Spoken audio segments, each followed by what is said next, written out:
दोस्तों, क्या आप जानते हैं कि मच्छर मीठे खून वालों को ज्यादा और कड़वे खून वालों को कम क्यों काटते हैं? और क्या आपको पता है कि मसाले के करीब जाने से हमें छींकें आना क्यों स्टार्ट हो जाती हैं? प्लस क्या आपने कभी सोचा है कि मोबाइल की टच स्क्रीन आखिर काम कैसे करती है और मोबाइल को कैसे पता चलता है कि कौन से ऑप्शन को टच किया गया है? वेल, आज की इस वीडियो में मैं आपको ऐसे धमाकेदार फैक्ट्स बताऊंगा जिन्हें बहुत ही कम लोग जानते हैं। तो शुरू करते हैं अपना काउंटडाउन। दोस्तों, आपने बहुत सी एक्शन मूवीज में लोगों को गन से फायरिंग करते हुए देखा होगा, लेकिन क्या आपको पता है कि ये गन असल में काम कैसे करती है और इसके अंदर से गोली निकलती किस तरह है? वेल, जब बुलेट को गन में डालकर ट्रिगर को दबाया जाता है तो गन की फायरिंग पिन गोली के अंदर मौजूद बारूद को आग लगा देती है। आग लगने की वजह से गन के फायरिंग चैम्बर में गैसेस जमा होना शुरू हो जाती हैं और जैसे ही ये गैसेस फटती हैं तो पिस्टल से बुलेट को इंतहाई तेज स्पीड में बाहर की तरफ पुश करती हैं। इस तरह गोली पिस्टल से बाहर निकल जाती है। आपको जानकर हैरानगी होगी कि गन से निकलने वाली गोली की स्पीड 3000 किलोमीटर पर आवर से भी ज्यादा होती है। हमारे यहाँ अक्सर शादी ब्याह में हवा में फायरिंग करने का रवाज होता है। लोग समझते हैं कि गोली को सिर्फ सामने चलाना ही नुकसानदेह होता है, जबकि इसे हवा में चलाना बिल्कुल सेफ होता है, लेकिन ऐसा नहीं होता। असल में जब किसी पिस्टल से हवा में गोली फायर की जाती है तो ये जितनी स्पीड से ऊपर की तरफ जाती है उसी तरह ये कई किलोमीटर पर आवर की स्पीड से वापस जमीन पर भी गिरती है। और अगर ये नीचे गिरती हुई गोली किसी के सर में लग जाए तो उसकी जान भी जा सकती है। इवन कई दफा ऐसे केसेस भी सामने आते हैं जिनमें गोली आसमान से आती हुई किसी के सर में लग जाती है और इसकी डेथ हो जाती है। सो इसीलिए हवाई फायरिंग को भी किसी सूरत लाइट नहीं लेना चाहिए। दोस्तों, हम में से बहुत से लोग ऐसे हैं जिन्हें मच्छर ज्यादा काटते हैं। इवन जब इन्हें कोई मच्छर काटता है तो इनकी स्किन पर बड़ा सा दाना भी बन जाता है जो काफी खारिश भी करता है। जबकि कुछ लोग ऐसे होते हैं जिन्हें मच्छर काटते ही नहीं है और अगर काटे भी तो इनकी स्किन पर एक पिंपल तक नहीं बनता बल्कि सिर्फ एक हल्का सा निशान बन जाता है। अक्सर लोगों को लगता है कि जिन लोगों का खून मीठा होता है इन्हें ज्यादा मच्छर काटते हैं और जिनका खून कड़वा होता है इन्हें मच्छरों से कोई फर्क नहीं पड़ता, लेकिन असल में ऐसा कुछ नहीं होता। मच्छर के काटने का हमारे खून के मीठे या कड़वे होने से कोई लेना देना नहीं है, बल्कि इसके पीछे एक सिंपल सा फैक्ट है। असल में मच्छर इंसान को मीठे खून की वजह से नहीं बल्कि इसकी बॉडी टेम्परेचर और स्किन पर लगे बैक्टीरिया की वजह से काटते हैं। जिस बंदे की स्किन पर ज्यादा बैक्टीरिया होते हैं उसे मच्छर ज्यादा काटते हैं और इन बैक्टीरिया की वजह से ही मच्छर काटने के बाद इसकी स्किन पर बड़े बड़े दाने भी बन जाते हैं। इसके अलावा जिन लोगों का बॉडी टेम्परेचर हमेशा ज्यादा रहता है इन्हें भी आम लोगों की निस्बत ज्यादा मच्छर काटते हैं। इसके बरक्स जिनका बॉडी टेम्परेचर नॉर्मल होता है और स्किन पर अट्रैक्टिव बैक्टीरिया नहीं होते इन्हें मच्छर भी कम काटते हैं।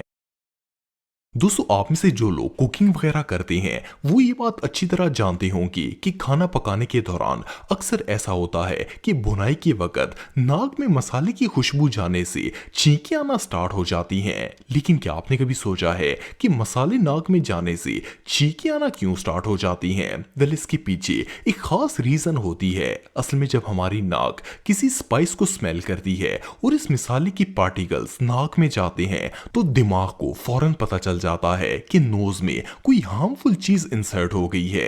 इसके बाद दिमाग हमारे फेफड़ों को फौरन कमांड भेजता है जिससे वो अपने अंदर हवा को जमा कर लेते हैं। जैसे ही लंग्स में हवा भरती है तो हमारी चेस्ट के मसल खुद ब खुद सिकुड़ जाते हैं और दोबारा अपनी पहली हालत में आने के लिए इन्हें छींक की जरूरत होती है और इंसान को छींक आना स्टार्ट हो जाती है। जब हम छींक मारते हैं तो हवा नाक और मुंह से इतने प्रेशर से बाहर निकलती है कि मसाले के ज़रात और किसी भी हार्मफुल चीज को बॉडी से बाहर निकाल देते हैं। बेसिकली छींक का ये सारा प्रोसेस एक प्रोटेक्शन सिस्टम होता है ताकि कोई हार्मफुल चीज नाक के जरिए हमारे जिस्म में इंटर ना हो सके।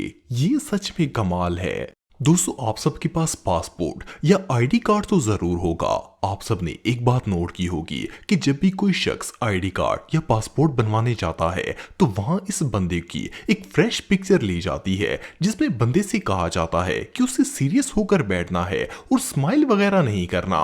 अगर आप भी कभी पासपोर्ट या आईडी कार्ड बनवाने गए हो तो आपने भी इस चीज को जरूर नोट किया होगा। लेकिन क्या आप जानते हैं कि डॉक्यूमेंट के लिए पिक्चर लेते वक्त स्माइल करने से मना क्यों किया जाता है? हालांकि स्माइल में तो पिक्चर और ज्यादा अच्छी आती है। वेल, इसकी रीजन ये है कि हमारे पासपोर्ट और आईडी कार्ड पर एक माइक्रोचिप लगी होती है। इस माइक्रोचिप के अंदर हमारी पूरी इंफॉर्मेशन मौजूद होती है। इस चिप के अंदर ना सिर्फ हमारे फिंगरप्रिंट्स बल्कि फेस की भी बहुत सारी चीजें नोट की जाती हैं, जैसे कि हमारे नाक से चिन तक का फासला, लिप्स के एक किनारे से दूसरे किनारे का फासला वगैरह भी शामिल होता है। ये सब फेस रिकग्निशन सिस्टम के लिए होता है। अगर उस वक्त स्माइल की जाए तो फेस की एग्जैक्ट मेजरमेंट नहीं की जा सकती, इसलिए पर्सन को सीरियस होने के लिए कहा जाता है ताकि चेहरे का एग्जैक्ट डाटा कलेक्ट किया जा सके और सिस्टम को फेस रिकग्नाइज करने में आसानी हो। एनीवे, ये फैक्ट रियली बहुत अनयूजुअल है। दोस्तों, जैसा कि हम सब जानते हैं कि आजकल स्मार्टफोन्स का दौर है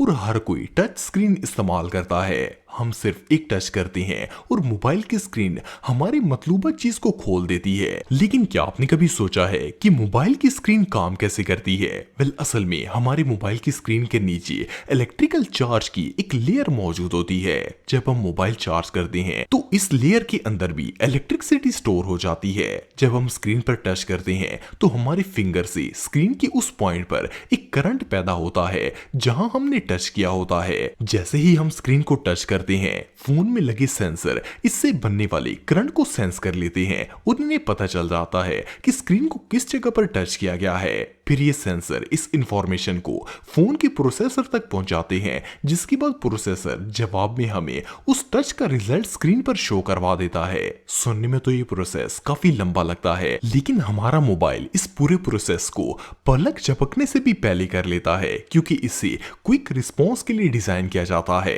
एनीवे, टेक्नोलॉजी वाकई ही में कमाल की है।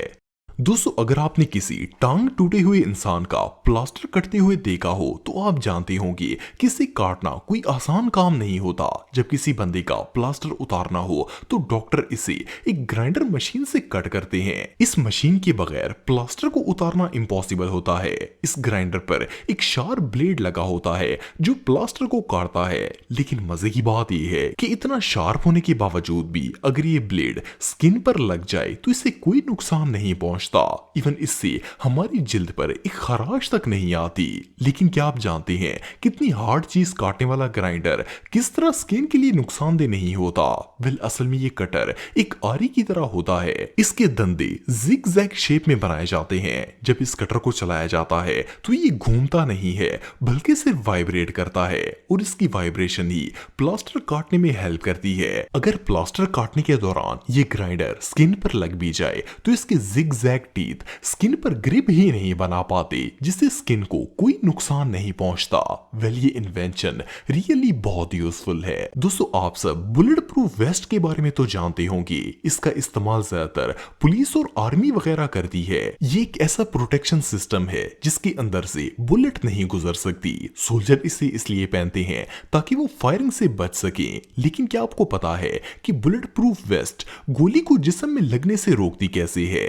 वेल, पहली बात तो ये है कि इस वेस्ट को बहुत ही हाई क्वालिटी फाइबर से बनाया जाता है और इस वेस्ट में फाइबर की एक नहीं बल्कि कई लेयर्स लगाई जाती हैं। जब गोली गन से निकलती है तो बहुत ही तेज स्पीड में होती है, लेकिन जैसे ही इस सख्त मटेरियल से टकराती है तो सबसे पहले ये वेस्ट अपनी हार्डनेस की वजह से गोली की रफ्तार को कम करती है। इसके बाद जैसे जैसे ये गोली बुलेट प्रूफ वेस्ट की लेयर्स को चीरकर अंदर जाने की कोशिश करती है, वैसे वैसे इसकी स्पीड और भी कम हो जाती है और आखिर में वेस्ट के एंड पर लगी शील्ड गोली को जिस्म में जाने से रोक लेती है। लेकिन इतनी ज्यादा लेयर्स और हार्डनेस होने के बावजूद भी कई दफा ऐसा होता है कि ये वेस्ट गोली के प्रेशर को कंट्रोल नहीं कर पाती और गोली इतनी जोर से लगती है कि बंदे की पसलियां भी टूट जाती हैं। इससे आप सब अंदाजा लगा सकते हैं कि बुलेट कितनी खतरनाक होती है, जो वेस्ट होने के बावजूद भी इंसान की पसलियों को तोड़ देती है। ये रियली अनबिलीवेबल है।